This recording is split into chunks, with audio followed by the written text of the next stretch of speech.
Hello, in today's FASTLEARNER video, I will show you how to personalise your Amplisuite test printout. You can personalise your Amplisuite printout with your clinic's name, logo and additional information. First, you will need to open your settings by clicking here. Then, select the General tab, which displays the customisable printout settings.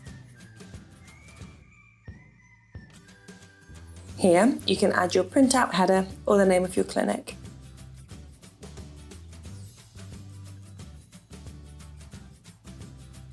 Here, you can add additional information such as your website or address.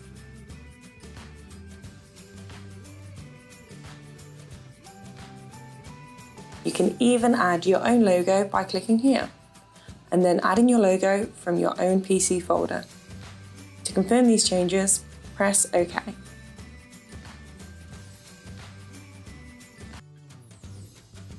With this done, we are ready to print out or PDF your results by clicking either of these icons.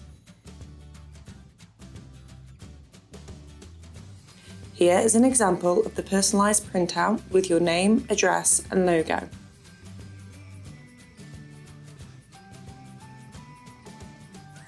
Thanks for watching. If you would like to find out more about our latest Amplisuite release or our other quick FASTLEARNER videos, please subscribe to our YouTube channel.